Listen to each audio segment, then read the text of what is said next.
So welcome back to the second segment of nonverbal communication. Let's take a quick recap. Nonverbal communication is an interaction between people, helps in creating first impression, strengthens first impression, and also is an interconnect between verbal and nonverbal communication to make an effective communication. So let's move on to the advantages of nonverbal communication.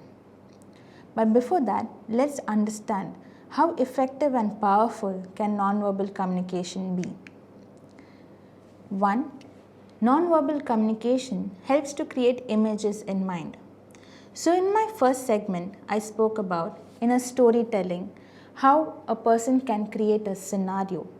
And based on the description of the scenario, based on how he is expressing the images of that scenario, you are able to create an image of your own in your mind, right? So this helps you build up certain effects or communicate in a manner that will be effective with the other person. So no matter what you're communicating, it doesn't have to restrict to storytelling, but anything that you are communicating with the other person helps you create an image in your mind which will help you relate to the message that they want to share. You are able to express emotions and feelings in a very effective manner.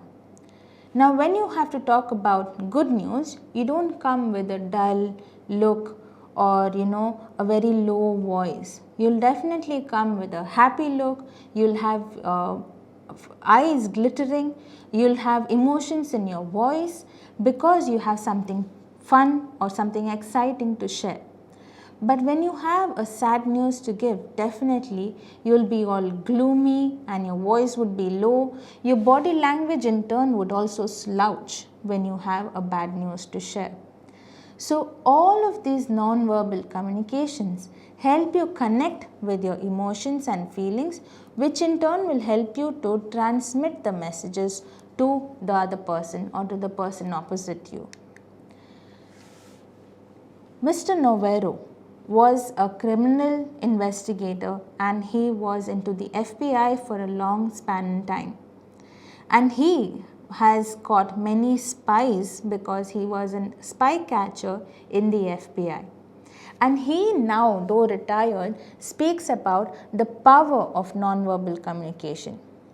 He tells how you can use nonverbal communication to make an effect with other people.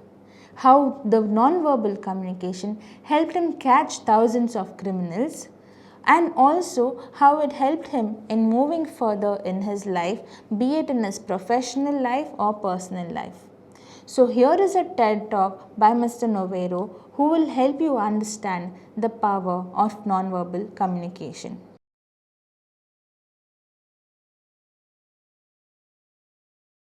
Now nonverbal communication, like I mentioned in my first segment, are authentic behaviors that wouldn't lie to us. And this was stated by Mr. Novello. Now, authentic behaviors is because we can change our words, we can manipulate our words, we can deceive someone through our words, or we can mislead someone through our words.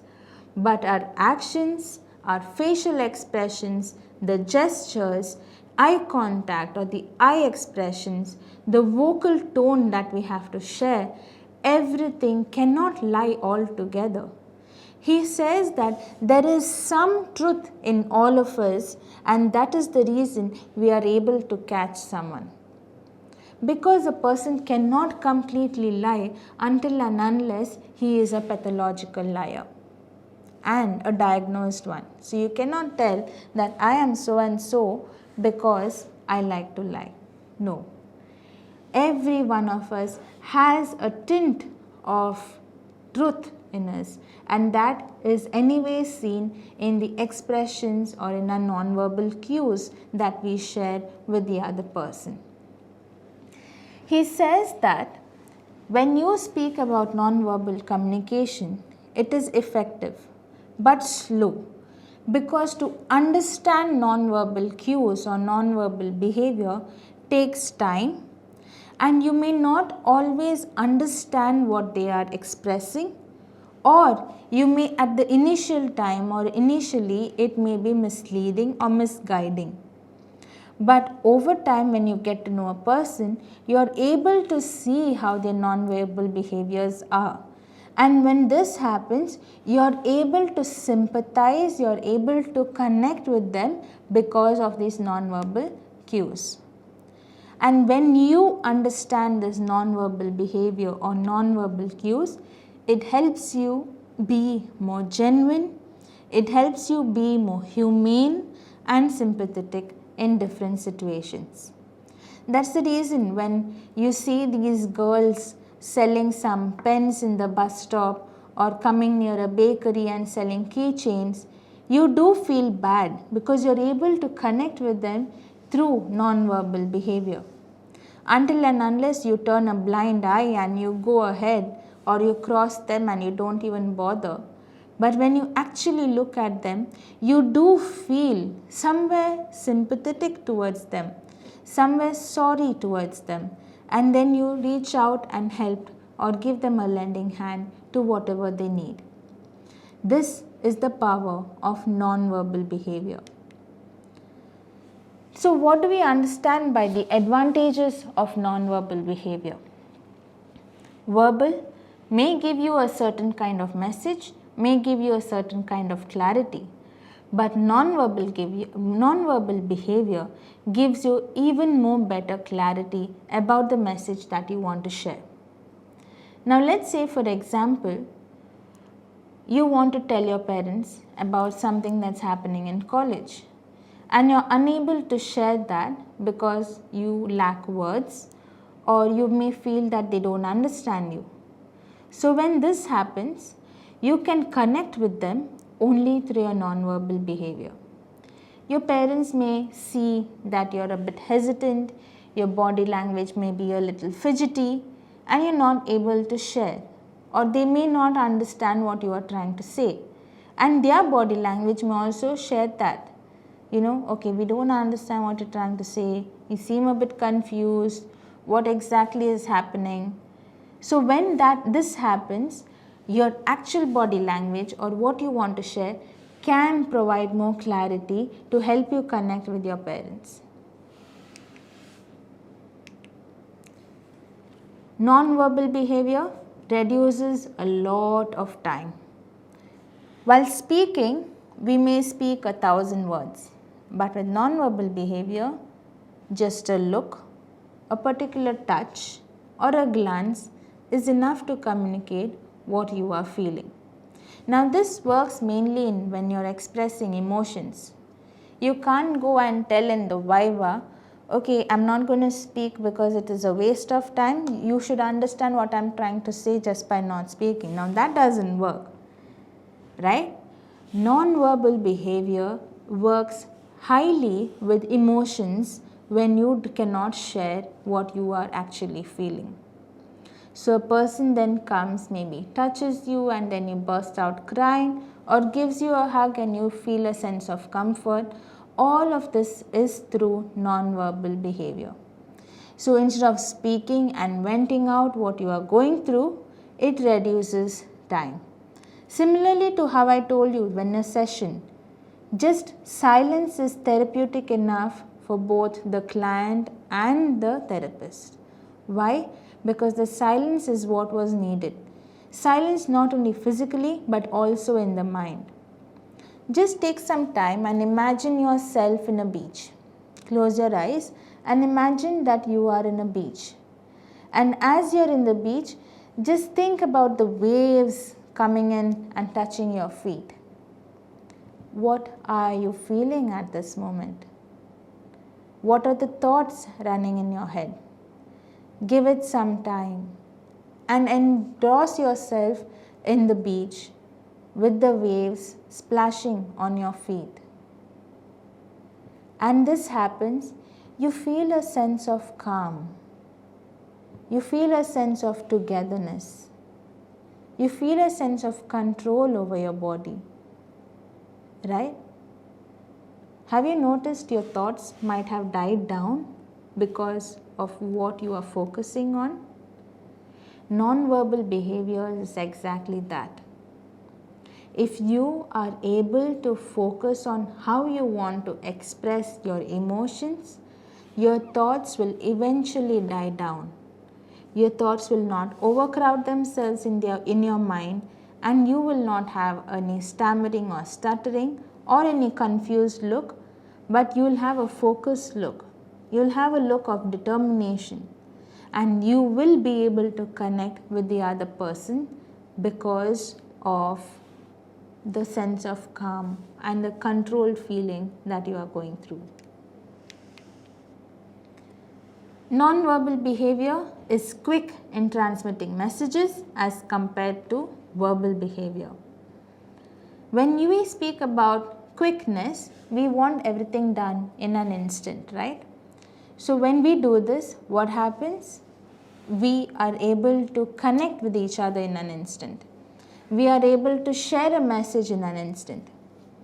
I still remember long back when I was working somewhere, I didn't like my superior coming and controlling the environment of my work. We preferred working by ourselves. And she was shouting and yelling at the others in the department as well. So immediately I had an eye contact with one of my colleagues.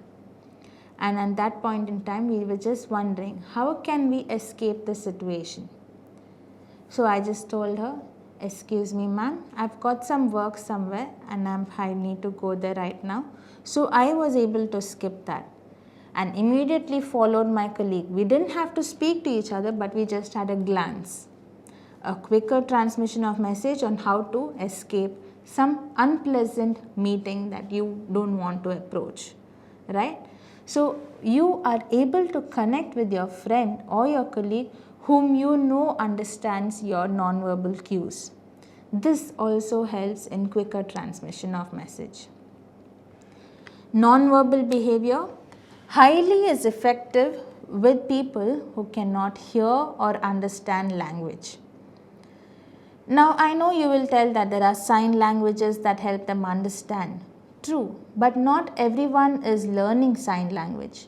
Not everyone has been into a sign language school or braille system where they understand what has to happen, how they have to express, how they have to wish good morning or good night or how are you. So through these body languages, through your nonverbal cues, the other person is also able to understand what they are going through. Recently, I think in Bombay, they have started a restaurant with people who cannot hear, and there are customers who are able to express through their nonverbal behaviors. So they show in the menu card, this is what I want, good, did you get it? And how are you doing is a way of, are you okay, are you good? I have no idea how you do sign language, but this is the way I have seen people communicate with the waiters in this particular restaurant. So they are empowering everyone, and this non-verbal behavior also is more effective when it comes to connecting with people of different backgrounds. Non-verbal behavior any day is a substitute to verbal message or verbal behavior. Now, when I am speaking about verbal behavior, this doesn't mean that you cannot speak entirely. Of course you can. But at times when you are not able to talk to each other, just like I told you at work, I was not able to talk to my colleague on how we could skip the meeting. So we were able to connect with each other through our eye contact and through the body language that each of us showed. So whatever happens, it is a substitute. You cannot use it completely, but it is just a substitute. Through non-verbal behavior or communication, you are able to establish trust with another person. Why trust? Trust is not so easy to rely on or to establish, right? A person can come and speak to you nicely, may use flowery words or kind words to make you understand what kind of a person they are. but that doesn't mean that they are to be trusted or that they are trustworthy. Non-verbal behavior speaks much more than how they speak about themselves. So establishing trust, first you need to notice their non-verbal cues or non-verbal communication. Then only you'll be able to understand, okay, this is the one person that I can trust. It enhances verbal communication. Now imagine in a TED talk, for example, Mr. Noveiro itself had not spoken with different voice modulation or had different expressions or actions in his words or in his gestures. If he just stood in one place, took a mic and was only speaking with no tone, no expression whatsoever, would you listen to him? No. You'd be like, what has she shared with us? This is not at all interesting, right? So you would give it a pause and feel like, okay, maybe I can come back to this later, and you would never do that. The reason a speaker is effective, it is because of non-verbal communication. A speaker can be effective only with non-verbal communication, not only with verbal.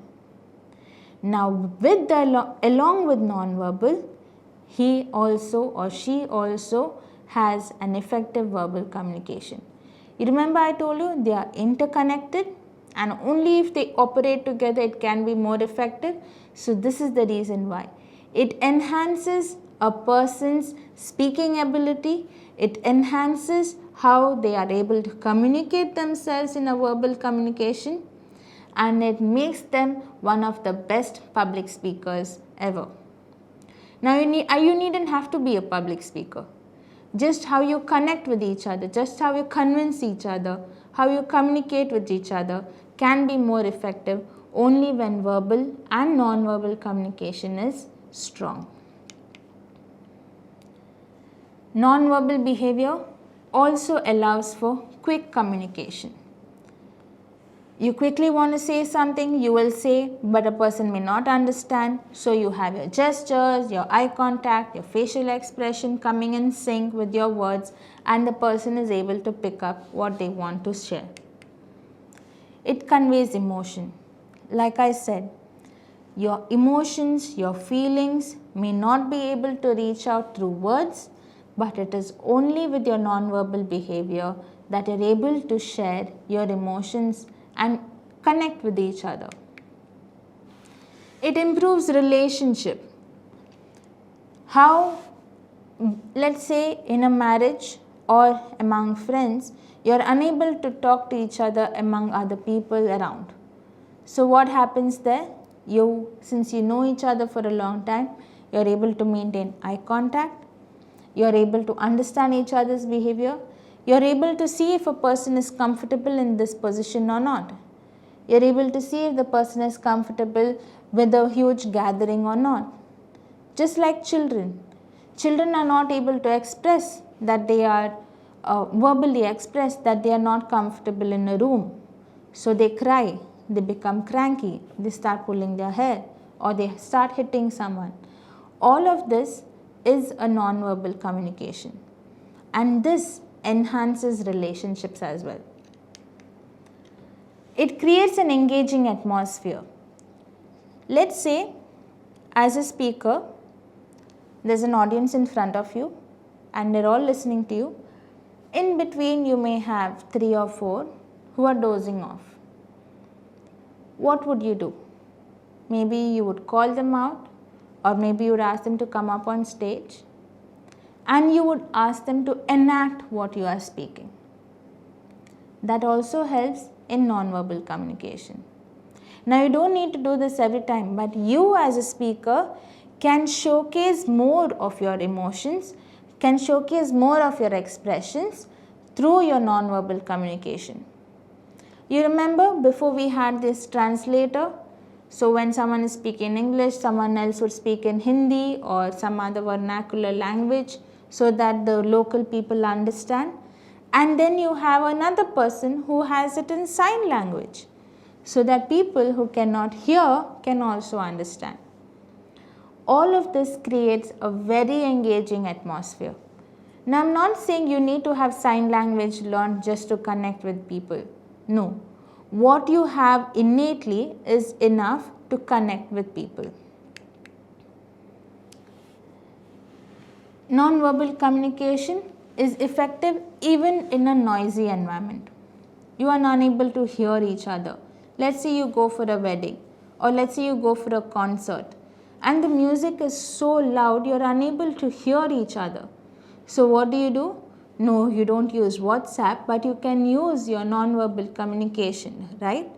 So when this happens, that also can make it effective, and you're able to pass on a message to your friend, to your parents, to your family, whoever, that you are comfortable or not comfortable, or whatever message you want to convey to them in a noisy environment. One more advantage is overcoming barriers or bridges through non-verbal communication. Now let's say you have someone from Afghanistan coming in here to talk to you, and he is speaking in Arabic or maybe in some other language which you don't completely understand. How do you connect then? Through non-verbal language, through non-verbal communication. You are able to share. Maybe the more intense information may not be able to reach, but you are able to bridge that difference. You are able to overcome the language barrier only through non-verbal communication. You are also able to convey messages that are not so deep. A discreet message, a subtle message is enough to be passed on through non-verbal behavior, right? So everything needn't have to be used in words, but also just actions is more than enough to pass on the message. Non-verbal behavior, it's easily adaptable. You don't need to worry that, oh, I do not know how do I express this particular emotion. Dumb charades. Why do you think people find it difficult? Because you're focusing so much on passing one particular message. And when you struggle, unconsciously you're giving out so many other emotions, so many other ways of communicating. Oh no, erase. Even if it's in the air, you just erase, right? So all of that also unconsciously speaks a lot about you as a non-verbal communicator. And like I said, it is innate. It is not something that you learn and are born. You are born with this particular non-verbal communication. So it is easily adaptable.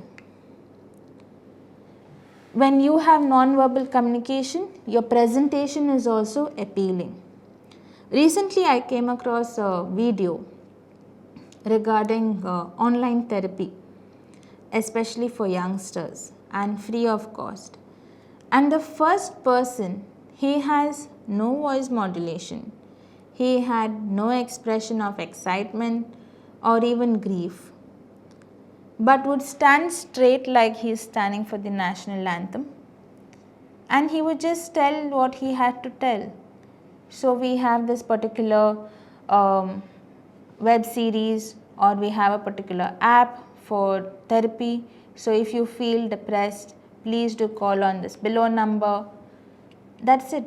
Will you feel connected to this person? Will you feel, okay, so this presentation was wonderful, so let me contact? You'll be like, okay, it's some other bogus ad, I'm not going to get in touch with them, right? So for you to make something appealing, for you to make someone come to you, market it. You need to market it in an attractive manner. And that can be done only with non-verbal behavior. So your presentation, even if you're a public speaker or not, you're teaching something or not, you're giving any class presentation, your non-verbal behavior can help you in making your presentation a wonderful one. It builds connection and trust. similar to people you meet from different cultures or from different backgrounds. Non-verbal behavior helps you connect with each other, helps you trust each other. Like I said, to establish trust takes a long time, but you can build a connection. And that connection only works when your non-verbal behavior is in sync with what you want to share. Non-verbal behavior, like I said, is quite efficient and reliable. It cannot lie. Authentic non-verbal behavior cannot lie. There is some truth in every one of us, and that's the reason as communicators, your non-verbal behavior is quite efficient and highly reliable. So accenting is nothing but repeating or using the frequently used spoken word through your non-verbal communication.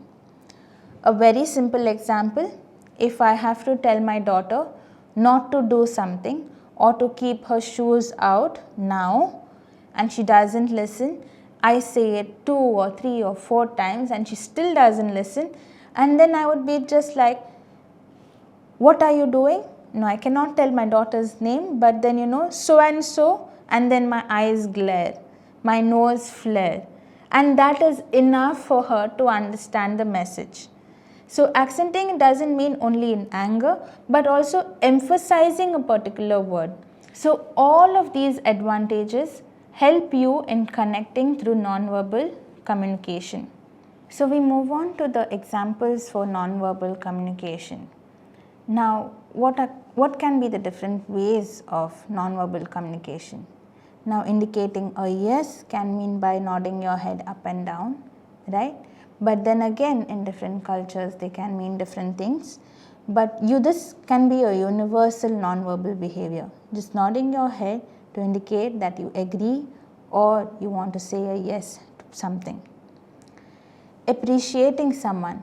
So when you do this, it's more like a haptics form of communication, which we will be learning in the next segment. Now, touching someone, patting on the back, shaking hand, everything is also a form of nonverbal communication.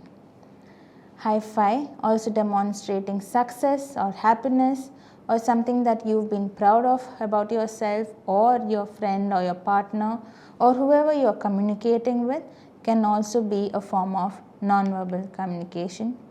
Waving hands, a form of hi or a bye, right? Especially seen in children, because children really love to use their hands in different ways, and this is a very strong sense of nonverbal communication. Avoiding eye contact shows that you are not interested in having the conversation further, or you are bored having a conversation with this person, or you're distracted about something and that's why you're not having an eye contact. These can be different things, especially now in this particular generation. We do use our phone and still communicate with someone in front of us. And how does that make us feel? So if we use our phone and there is someone coming and talking to me, I'm sure the person trying to communicate with me would feel bad because I'm not maintaining eye contact and I'm not taking my eyes off my phone. So this also can mean disinterest or lack in communicating with someone face to face. Handshake can also mean mutual agreement, or they're proud of something, or they just want to congratulate someone, appreciate someone. Again, it moves on to say this is a very professional nonverbal communication. A hug between parents, children, a relationship, a husband and a spouse, right? Anything can demonstrate happiness, a sense of comfort that a person has. Now, nonverbal communication has many advantages and disadvantages. Also disadvantages. Why? Mainly it's because you are not able to connect your words to your actions. And when that happens, you are not going to be an effective communicator. So see to it that you follow certain steps of how you can build your nonverbal communication. And for that, wait to the next segment, that is the third segment, where we will talk about the do's and don'ts of nonverbal communication. Thank you.